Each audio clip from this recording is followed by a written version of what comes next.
I have a very important subject to discuss with you. It's called How to Be Successful in Sales. I've got 3 simple steps, and I think you'll find them interesting. If you follow these 3 steps, I think I can promise you that financial income will not be your problem. I've had a unique experience sharing ideas around the world, and I talk to a lot of salespeople from all kinds of sales backgrounds, people from various companies, handling various products, various services. And it's one of the important questions I get, how to become successful in sales. First of all, Mr. Schoaf, the man who helped me to change my life when I was 25 years old, taught me that success in sales was a very worthy objective. He said sales will get you the kind of income you want, and you'll learn a lot of lessons about people and about life and lifestyle if you get involved in sales, and I found out that that was true. So sales is a very worthwhile project to work on. The art of persuasion, getting people to buy, getting them to change, getting them to act, getting them to respond. And if you'll follow the 3 simple steps I've got for you to consider today, I think you'll find things will go much better for you if you happen to be involved in a sales career. So let me get right to it. The 3 fundamental steps for being successful in sales. Number 1 is very simple, and I don't know any substitute for it. The first one simply says, talk to lots of people every day. Sure enough, when I talk to someone who's involved in sales and I say, how are you doing? And this person may say, well, things aren't going too well at the moment. I'm not doing very well in my sales career. My first question always is, how many people did you talk to yesterday? And I find that sure enough, the person, instead of giving me this figure that I can jot down, how many people they talked to yesterday, they give me a story. They tell me that they had some places to go and they had some things to do and some things came up and so on. So no, they didn't talk to anyone yesterday. And I say, well, we've already identified the problem. Because the first step to success in sales is talk to lots of people every day. And then at the end of the day, it's very important to do one more thing. Jot down how many people you talk to. Just put a little number down somewhere in your journal. I talked to 10 people today. I talked to 5 people today. I talked to 3 people today. However many. Just keep track. It's a good idea to keep track of all the numbers, because just like a baseball player, to be successful, you got to know your batting average. You got to know how you're doing. Your contacts versus your presentations versus the close or the actual sale, and how much money you're earning. You got to keep track of all of those figures, because figures tell the story, and the figures don't lie. And there's one thing we don't want to do as we go through life, and that's kid ourselves. A delusion is probably one of the worst diseases to suffer. The guy keeps walking west looking for the sunrise. I mean, he just doesn't know. He doesn't understand. But this is the first fundamental for success in sales. Talk to lots of people every day, and at the end of the day, keep track of the numbers so you can go back over last week, you can go back over last month's numbers, and find out where some of the problems are. Okay? Now, if you talk to lots of people every day, I can promise you 2 things will happen. For sure. Number 1, you're bound to make sales if you talk to enough people. Even if you're just getting started in your sales career, or you just started for some new company, selling some new products, and you're not very good at it at first, people will still buy if you talk to enough of them. Because I have found that some people buy for the strangest reasons. Honest. So if you talk to enough people, you'll find a whole variety of reasons why people will buy, and you'll have a chance to make sales. Some people buy out of sympathy for the salesperson. They really don't want to see your kid starve. And if you make a sincere presentation, even if it's faulty, somebody will buy just because they're benevolent. They want to help somebody, and you happen to be the next person along. So if you talk to lots of people every day, sure enough, you'll find some people that will buy because they're sympathetic. Okay? Now, some people buy for other strange reasons. Some people buy just because they have the wherewithal to buy. If I'm talking to someone and I know they're a person of means and they say, why should I buy your product or your service, Mr. Rohn? I simply say, well, because you can. I talk to people all day long who can't, but you can. So let me have your check. And sure enough, some people, just because they have the wherewithal to buy, will become a good prospect for a customer. So if you talk to lots of people every day, you're bound to make some sales. Even if at first your presentation was so bad you just went around all day saying to lots of people, you wouldn't want to buy anything, would you? Sure enough, somebody's going to say, well, maybe I would. What are you selling? And that'll get the process started. So if you talk to lots of people every day, you're going to find some people that will buy your product, that will buy your service. But that's the key. Talk to lots of people every day. Now here's the second thing that will happen. If you talk to lots of people every day, you're bound to get better. See, when you do something over and over and over again, your skill increases. When I first started lecturing about 15, 16 years ago, I will admit to you I wasn't that good at it. In fact, the first speech I gave, I stood up to lecture, and my mind sat back down, if you've ever had that problem. I opened my mouth and nothing came out. My knees were knocking together. The sweat's pouring off my face. I'm shaking like a leaf. It's called terror, in case you haven't tried it. So that first one wasn't that good, but sure enough, I got up the courage to do it again. And when I did it again, it was easier. When I did it again, I got better. And now I've been lecturing constantly for the last 15, 16 years, and I've gotten better at it. And I can promise you that if you will practice your presentation, practice is just as valuable as a sale. Let's say you are just getting started and you talk to 10 people. 9 say no, and 1 says yes. The one that says yes is important to your financial success, but the 9 who say no are important to your personal progress, called practice.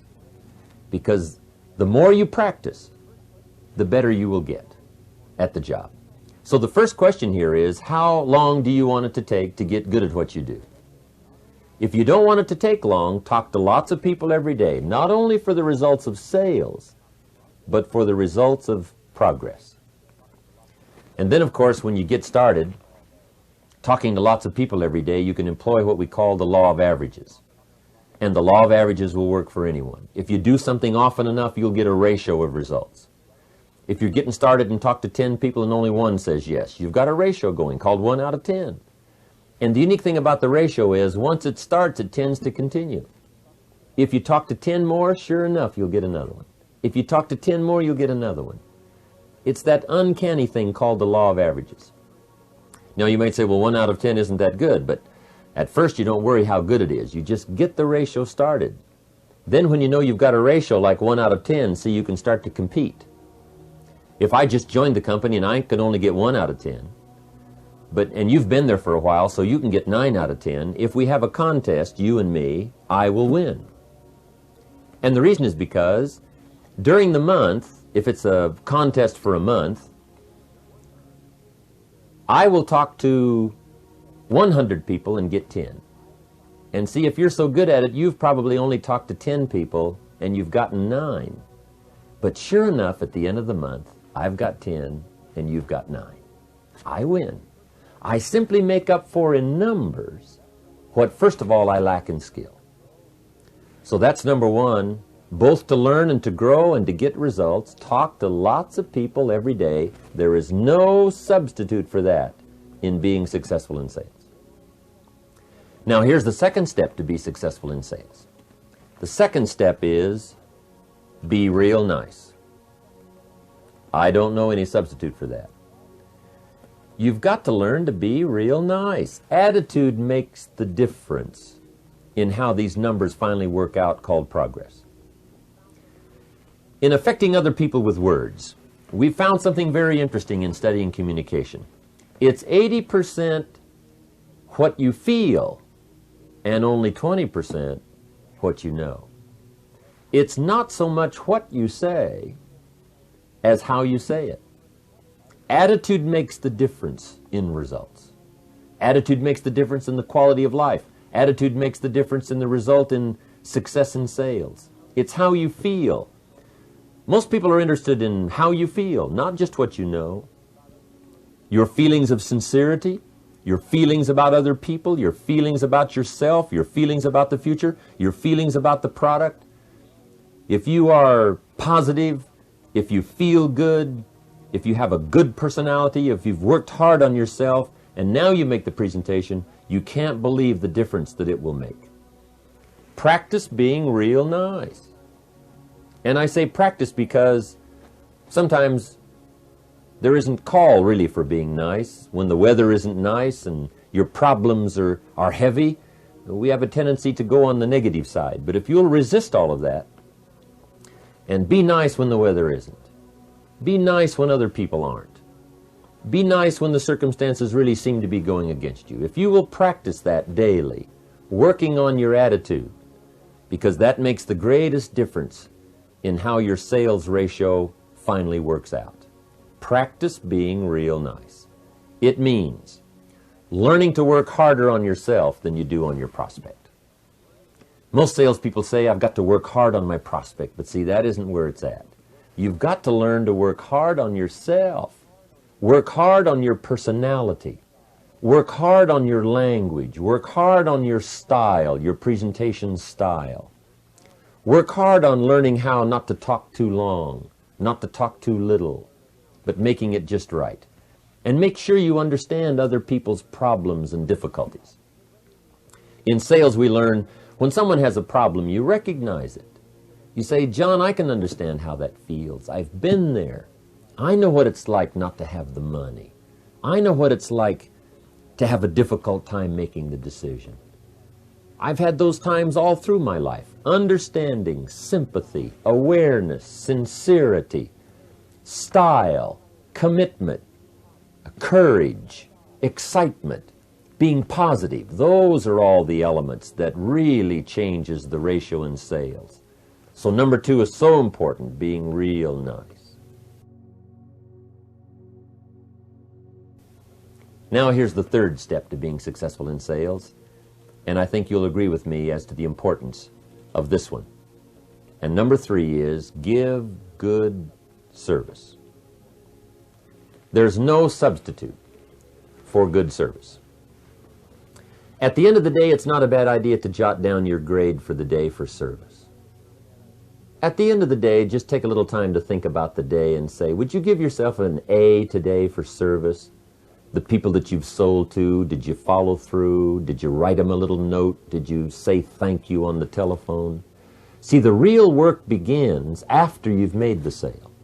When the prospect is already on the file, or the customer is already on the file, now you've got to take the time to make sure you render good service. And see, that's where the big money is. The big money is in taking care of the people that you sell to. Excellent service leads to multiple sales. One good customer, properly taken care of, will open doors for you you can't open by yourself. They'll get you to see people you could never see on your own. Somebody well taken care of. So at the end of the day, contemplate, did I get an A today for service? Did I get a B? Was it a C, sort of average? Was it D, not too good? Was it an F? Wasn't my day? Make sure you have a good plan for rendering good service and taking care of what you start. And if you'll follow that important step, service, concentrate on that. Do all the little things that most people don't do. Write the notes most people don't write. Make the calls most people don't make. Do the smiling most people don't do. Take care of the things most people don't take care of, the little details. If you'll make that part of your sales program, service, follow-up, contact, making sure you keep in touch, call them before they call you, you can't believe the difference it'll make in your overall sales effort. So if you'll follow those 3 steps, talk to lots of people every day, there's no substitute for the numbers. Pass out your business cards, make the contacts, make the calls, stack up the numbers. If you'll do that, and number 2, practice attitude. Make sure personality and style and feelings and awareness and compassion and understanding is the major part of your communication process and your sales process. If you'll work hard on that, then if you'll find ways to give good service, not miss anything, take care of all the details, you will find that your success in sales will start to grow and your career will be promising beyond anything you can imagine. I want to thank you for giving me this time to come and visit with you. It's only been a few minutes, but I hope that what little we've had to say on this subject of sales will be important to you. And if I have a chance to see you again, if I have a chance to meet you again, I'll be happy for that. Make sure you're writing a good chapter this year in the storybook of your successful life. A chapter others might want to read someday. A chapter that'll be preserved. Something that your children will be proud of. Something that you'll be proud of. Make this an important year for you. Really pour it on. Stack up the numbers. Do the changing and the growing necessary. Concentrate on service, and you'll be successful.